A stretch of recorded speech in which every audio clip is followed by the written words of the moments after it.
Bom, vamos direto ao ponto. Olá, e bem-vindos a mais uma análise nossa, onde a gente pega esses conceitos mais densos e transforma em algo prático pro dia a dia.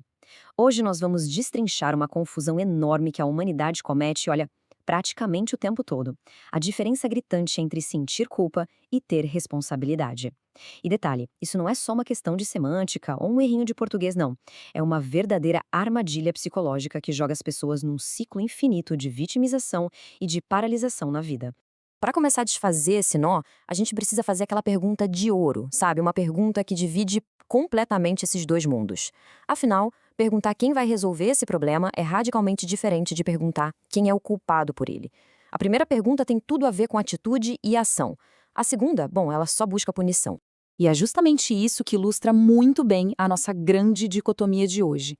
De um lado, a gente tem a culpa. Ela funciona literalmente como uma âncora pesadíssima. Ela prende a nossa mente lá no passado, focada nos problemas que já aconteceram e nessa caça às bruxas interminável por um culpado. Do outro lado, a gente tem a responsabilidade, que é como se fosse um motor turbinado.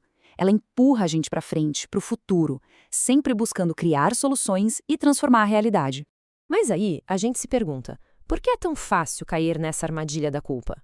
A verdade é que os nossos instintos mais primitivos são movidos pelo medo, o que faz a gente criar um monte de escudos e mecanismos de defesa. A culpa gera um ciclo de vitimização que é assustador. Afinal, é super tentador jogar a responsabilidade de tudo que dá errado nas costas do destino, do karma, da economia ou, claro, nas outras pessoas, né? Só que essa máscara defensiva cria uma inércia total. É aí que a autossabotagem toma conta do pedaço e trava qualquer possibilidade de evolução pessoal. É sensacional ver como Nietzsche matou a charada sobre essa ilusão. A nossa civilização inteira foi condicionada lá no fundo a acreditar que a única cura possível para a culpa é o castigo. Então, inconscientemente, quando aquele peso da culpa bate, a pessoa começa a procurar uma punição para si mesma. Isso muitas vezes acaba se manifestando como uma doença, seja física ou emocional, onde o indivíduo abraça a identidade de vítima sofredora e cria uma resistência gigantesca contra qualquer tipo de cura ou de progresso. E trazendo um pouco do mestre Freud para a nossa conversa, a gente consegue entender melhor as engrenagens dessa culpa. Freud propõe que a culpa nasce de um abismo doloroso e frustrante que existe dentro da gente. De um lado da corda está o eu real, que é a nossa identidade de hoje, cheia de falhas e defeitos. Do outro lado está o eu ideal, aquele juiz interno implacável e perfeccionista que exige que sejamos algo quase impossível. No fim das contas, a culpa é basicamente aquela frustração ardida por causa da distância gigante entre essas duas versões. E para ir um pouquinho mais fundo, a gente entra no universo de Jacques Lacan. Essa citação dele é curta, mas é daquelas que explodem a mente. O Lacan batia na tecla de que nós somos responsáveis até por aquilo que a gente insiste em chamar de acaso. Isso quer dizer que não dá para nos separar das circunstâncias da nossa vida. Nós somos, no fim das contas, os arquitetos e os gerentes de tudo que nos acontece. Certo. Mas vamos tirar um pouco o pé dessas teorias pesadas e colocar isso no nosso dia a dia para ficar mais claro. Imagina a seguinte situação, que é o terror de muita gente. Um carro novinho, sem seguro, acaba de ser roubado. Diante de um caos desses, a reação das pessoas costuma seguir por duas estradinhas bem diferentes. A primeira estrada é o caminho A, o clássico caminho da vítima. Todo o processamento mental ali vai direto para a frustração. Começam as lamentações de por que Deus fez isso comigo, os discursos inflamados sobre como a segurança pública é um lixo e aquele autoflagelo eterno de por que eu não paguei o maldito seguro. Reparem numa coisa, nenhuma dessas frases recupera o carro. Elas só afundam a pessoa num poço de amargura e autossabotagem. Agora, vamos dar um pulo para o caminho B, que é a rota de quem tem responsabilidade. A chave muda na hora. A pessoa simplesmente ignora a culpa. O foco vira totalmente para lidar com a nova realidade. Tá, o que eu preciso fazer para comprar um carro novo? Como eu vou para o trabalho amanhã? O que eu preciso resolver agora para sair desse sufoco? É a aplicação pura e simples de olhar para o futuro e construir soluções. E tudo isso joga na nossa cara um experimento mental ainda mais sério. Quando rola uma tragédia daquelas, o que a gente sente é mesmo culpa verdadeira ou é uma outra emoção usando um disfarce? Pensem nesse cenário super delicado e, infelizmente, bem comum. Uma pessoa vai visitar o pai no hospital religiosamente todos os dias durante um ano. Mas num belo dia, a exaustão bate forte e essa pessoa resolve ficar em casa só para dormir um pouco. E é exatamente nesse dia que o pai falece. Para uma mente que não está blindada, a primeira coisa que vai bater na porta é uma culpa absolutamente esmagadora. Mas aí entra o pulo do gato. A gente precisa entender o que é a culpa de verdade. A culpa verdadeira só acontece quando alguém pratica um ato ruim de propósito, porque quis e sabendo exatamente o dano que aquilo ia causar. Nesse cenário do pai, não teve maldade, não teve plano maligno. Então aquele sentimento horrível que destrói a pessoa por dentro não é culpa real. É, na verdade, uma frustração imensa gerada por aquela dificuldade super-humana de não conseguir aceitar a perda e de não ter o controle sobre o universo. Voltando no que o Lacan dizia, abandonar de vez a culpa é basicamente o processo de crescer. É deixar de lado aquela postura neurótica da criança desejada que está sempre esperando que o mundo a abrace e a proteja de qualquer desconforto.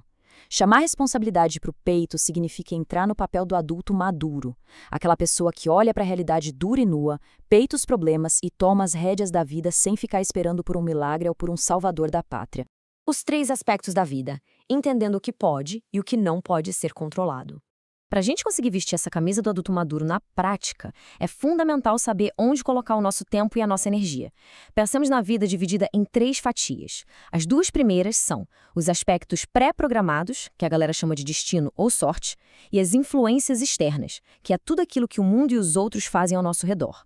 O detalhe de ouro aqui é, a gente não tem o menor controle sobre essas 2. A atitude responsável não é brigar com elas, é só aceitar a realidade e continuar jogando o jogo. Agora, a terceira fatia, essa onde a mágica rola de verdade. É o aspecto comportamental. Esse é literalmente o único terreno onde a gente apita alguma coisa. Tem tudo a ver com o jeito que a gente escolhe pensar e agir perante a gente mesmo e as outras pessoas. É investir forte no autoconhecimento, que acaba sendo a grande chave mestra da existência. Aquela frase clássica da Grécia Antiga, conhece-te a ti mesmo, cai como uma luva aqui. No fundo, esse é o único campo de batalha que realmente vale a pena. Seguindo em frente, passos práticos para deixar a culpa para trás. Bom, a teoria a gente já pegou, certo? Agora é a hora da prática. Como é que se vira essa chave? A primeira coisa é colocar no papel tintim por tintim tudo aquilo que está incomodando. Fazer esse mapeamento traz uma clareza absurda. Depois, a gente precisa criar um filtro radar para as nossas desculpas diárias, porque elas são os truquezinhos que o nosso inconsciente usa para fugir do trabalho duro. E por fim, e talvez o mais desafiador, perdoar e soltar aquelas figuras que a gente carimbou como os grandes vilões na nossa história. Ficar nutrindo esse rancor só serve para garantir a carteirinha vitalícia de vítima. Quando a gente joga a luz nesses incômodos, o passo a passo da ação fica ridiculamente simples. Avalie o problema. Não tem solução e não depende das suas mãos? Então respira fundo e exercita a aceitação radical. Desapega e deixa para lá.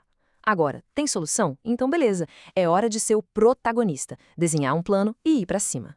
Assumir esse protagonismo exige uma baita mudança de software, sabe?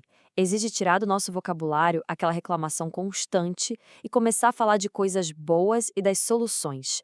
É preciso engolir a pílula de que sim, o mundo é e sempre vai ser injusto e tá tudo bem.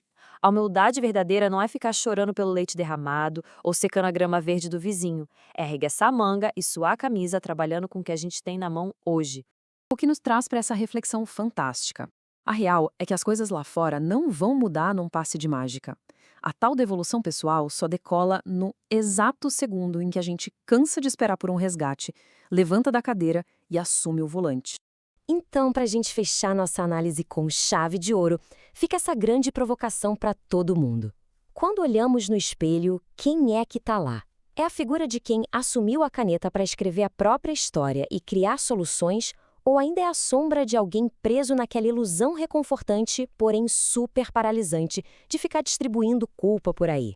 Fica a reflexão. A gente se vê numa próxima. Valeu por acompanharem nossa exploração de hoje.